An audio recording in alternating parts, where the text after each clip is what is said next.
Cette question, bien sûr, l'IA accélère. Les marchés, d'ailleurs, retrouvent de l'intérêt depuis quelques jours pour l'intelligence artificielle. Et est-ce que le recours à l'IA va encore accélérer dans la mesure où Donald Trump veut limiter l'accès aux États-Unis aux ingénieurs étrangers les plus talentueux, John?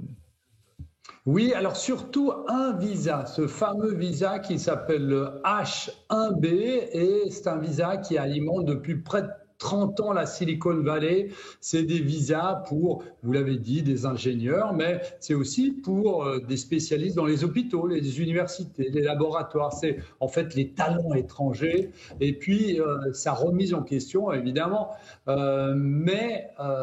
en exergue le fait qu'on pourrait avoir moins de spécialistes étrangers. Alors, c'est pas qu'il a bloqué ces visas, c'est simplement que pour obtenir ce visa, vous devez débourser, ou l'entreprise qui vous engage doit débourser 100 000 dollars. Vous avez bien entendu, 100 000 dollars. Donc, si c'est une personne, à la rigueur, ça va pour une entreprise comme Amazon ou Tesla.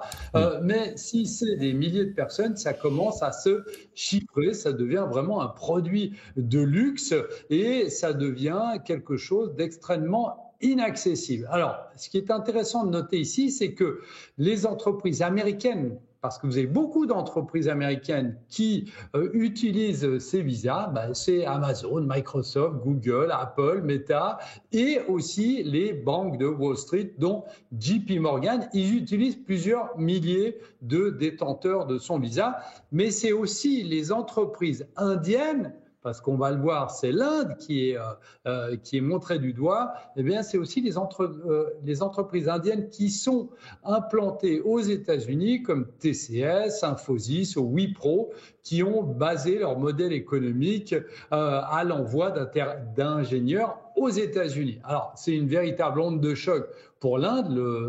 Les indices indiens étaient en nette baisse ce matin, notamment le secteur de la technologie, parce que vous avez plus de 70% des détenteurs de visa, le fameux H1B, qui sont des Indiens, évidemment. Et vous savez que le secteur de la technologie, eh bien, ça pèse quand même 283 milliards de dollars en Inde. Et donc, sur ces 283 milliards, vous avez la moitié des revenus qui sont tirés des États-Unis.